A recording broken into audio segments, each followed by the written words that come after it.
बिस्मिल्लाहिर्रहमानिर्रहीम। अस्सलामुअलैकुम दोस्तों, मैं डॉक्टर अयूब और आज मैं आपसे बात करूंगा डिस्टोनिया के मुतालिक। मैं आपको बताऊंगा डिस्टोनिया क्या होता है, डिस्टोनिया होने के काजेस क्या होते हैं, डिस्टोनिया के सिम्टम्स क्या होते हैं और फिर इनके बाद मैं आपको बताऊंगा डिस्टोनिया के लिए कुछ बेस्ट होम्योपैथिक मेडिसिन्स जिनको यूज़ करके अगर किसी को डिस्टोनिया का प्रॉब्लम हो तो वो इनको मैनेज कर सकता है और इंशाअल्लाहुल अज़ीज़ इन मेडिसिन को यूज़ करने से उसका डिस्टोनिया का प्रॉब्लम बिल्कुल ठीक भी हो जाएगा। लेकिन ये सब जानने से पहले मेरी आप लोगों से रिक्वेस्ट है, अगर आप मेरे चैनल पर नए हैं तो मेरे चैनल को सब्सक्राइब कर लीजिए, साथ में लगे बेल आइकन को प्रेस कर लीजिए ताकि जब भी मैं कोई नई वीडियो अपलोड करूं तो आप उसे सबसे पहले देख पाएं। तो चलिए अब हम बात कर लेते हैं डिस्टोनिया की। दोस्तों, डिस्टोनिया एक न्यूरोलॉजिकल डिसऑर्डर है। ये एक ऐसी बीमारी है जिसमें मुब्तला मरीज के उज़लात खुद ब खुद सिकुड़ने लगते हैं और उसको अपने असाब पर पूरी तरह से कंट्रोल नहीं रहता, जिसकी वजह से उसके जिस्म में गैर इरादी हरकत होती रहती हैं और ये हरकत उसके जिस्म के मुख्तलिफ हिस्सों में हो सकती हैं। अगर ऐसी कंडीशन हो तो इस कंडीशन को ही हम डिस्टोनिया का नाम देते हैं। दोस्तों, डिस्टोनिया की मुख्तलिफ टाइप्स होती हैं तो मैं अब आपको उन टाइप्स के मुतल्लिक भी ब्रीफ करता चलूँ। डिस्टोनिया का सबसे पहला टाइप होता है फोकल डिस्टोनिया। फोकल डिस्टोनिया में जिस्म का सिर्फ एक हिस्सा मुतासिर होता है और वो हिस्सा कलाई हो सकती है, बाजू हो सकता है या हाथ हो सकता है। और फोकल डिस्टोनिया मोस्टली मौसीकारों और खिलाड़ियों में और मुसन्निफीन में पाया जाता है क्योंकि ये हाथों और बाजुओं से ज़्यादा काम लेते हैं।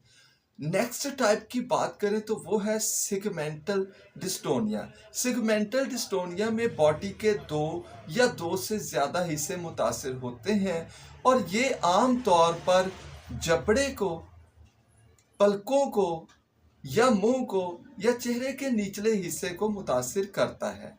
और दोस्तों, नेक्स्ट टाइप की बात करें तो वो है जनरलाइज्ड डिस्टोनिया। जनरलाइज्ड डिस्टोनिया में बॉडी के मुख्तलिफ हिस्सों में गैर इरादी हरकत होती रहती हैं, बल्कि पूरी बॉडी में भी हरकत हो सकती हैं। इसमें पेशेंट को अपनी बॉडी कंट्रोल करने में बहुत ज़्यादा दिक्कत महसूस होती है, उसकी चाल भी प्रॉपर मुतवाजन नहीं रहती। दोस्तों, ये था डिस्टोनिया और उसके टाइप्स। चलिए अब हम जान लेते हैं डिस्टोनिया के काजेस।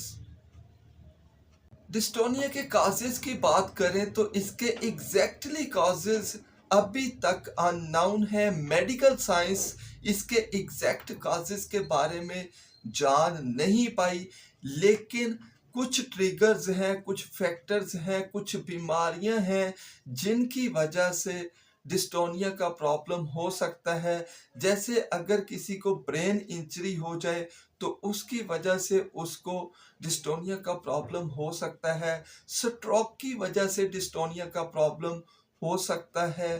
पार्किंसंस डिजीज की वजह से डिस्टोनिया का प्रॉब्लम हो सकता है। हंटिंगटन्स डिजीज की वजह से डिस्टोनिया का प्रॉब्लम हो सकता है।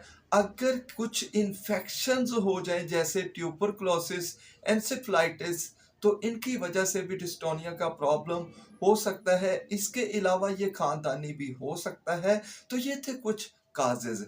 चलिए अब मैं आपको बताता हूँ डिस्टोनिया के सिम्टम्स।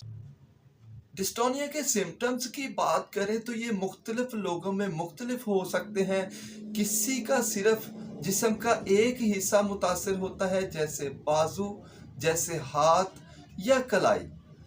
और ये ज़्यादातर उन लोगों में पाया जाता है जो हाथ, बाजू या कलाई से ज़्यादा काम लेते हैं, जैसे हेयर स्टाइलिस्ट, जैसे मौसीकार, जैसे खिलाड़ी, जैसे मुसन्निफीन। इन लोगों में ज़्यादातर इनके हाथ बाजू कलाई में गैर इरादी हरकत होती रहती हैं। नेक्स्ट सिम्टम्स की बात करें तो इसमें आंखों में बार बार झपकन हो सकती है, यानी पलकें बार बार झपकती रहती हैं। बात करते वक्त या ज़्यादा रोशनी की वजह से आंखों में हसासियत आ जाती है। इसमें आंखों में दर्द तो बिल्कुल नहीं होता, लेकिन आंखें बार बार झपकती रहती हैं और आंखों में थकावट महसूस हो सकती है। नेक्स्ट सिम्टम की बात करें तो इसमें चाल मतवाजन नहीं रहती और इसमें सर्वाइकल डिस्टोनिया, अगर सर्वाइकल डिस्टोनिया हो तो गर्दन एक तरफ को ढलक सकती है, आगे की तरफ, पीछे की तरफ, दाईं जानिब या बाईं जानिब। तो ये थे इसके सिम्टम्स। चलिए अब मैं आपको बताता हूँ डिस्टोनिया के लिए कुछ बेस्ट होम्योपैथिक मेडिसिन जिनको यूज करके अगर आपको डिस्टोनिया का प्रॉब्लम है तो आप डिस्टोनिया से निजात हासिल कर सकते हैं। दोस्तों इसके ट्रीटमेंट की बात करें तो इसकी सबसे पहली और बहुत ही इफेक्टिव मेडिसिन है कॉस्टिकम। अगर आपके जिस्म का सिर्फ एक हिस्सा मुतासिर हो तो कॉस्टिकम आपके लिए बहुत ही इफेक्टिव मेडिसिन है। ये आप 200 पोटेंसी में सुबह शाम दिन में 2 बार यूज कीजिए। इसके इस्तेमाल से इंशाअल्लाह अजीज आपका डिस्टोनिया का प्रॉब्लम बिल्कुल ठीक हो जाएगा। नेक्स्ट मेडिसिन की बात करें तो वो है एगेरिकस। एगेरिकस अगर आपको डिस्टोनिया का प्रॉब्लम हो, आपकी आंखें बार बार झपकती रहती हो, तो एगेरिकस आपके लिए बहुत ही इफेक्टिव मेडिसिन है। अगर आपका दायां बाजू और साथ में बाईं टांग मुतासिर हो तो एगेरिकस आपके लिए बहुत ज़्यादा इफेक्टिव मेडिसिन है।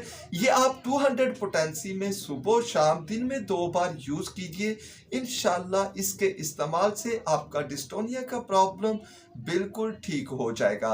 नेक्स्ट मेडिसिन की बात करें तो वो है टेरेंटोला। टेरेंटोला अगर आपके दाईं साइड मुतासिर हो, जिस्म का दायां हिस्सा मुतासिर हो, तो टेरेंटोला हस्पानी का आपके लिए बहुत ही इफेक्टिव मेडिसिन है। यह आप 200 पोटेंसी में सुबह शाम यूज कीजिए।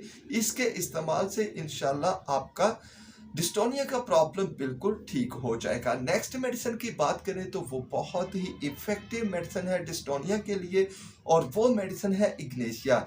अगर नौजवान लड़कियों में या लड़कों में डिस्टोनिया का प्रॉब्लम हुआ हो और वो किसी गम की वजह से हुआ हो तो ये बहुत ही इफेक्टिव मेडिसिन है। ये आप 200 पोटेंसी में सुबह शाम दिन में 2 बार यूज कीजिए। इंशाअल्लाह अजीज इसके इस्तेमाल से आपका डिस्टोनिया का प्रॉब्लम बिल्कुल ठीक हो जाएगा। नेक्स्ट मेडिसिन की बात करें तो वो है स्ट्रामोनियम। स्ट्रामोनियम आप 30 पोटेंसी में लेंगे और आप ये तब यूज करेंगे अगर खौफ की वजह से आपको डिस्टोनिया का प्रॉब्लम हुआ हो तो ये बहुत ज़्यादा इफेक्टिव मेडिसिन है। ये आप 30 पोटेंसी में सुबह दोपहर शाम दिन में 3 बार यूज कीजिए। इंशाल्लाह इसके इस्तेमाल से आपका डिस्टोनिया का प्रॉब्लम बिल्कुल ठीक हो जाएगा। नेक्स्ट मेडिसिन की बात करें तो वो आपने हर पेशेंट को जरूर यूज करवानी है और वो है मैग्नीशिया फास्ट 6x।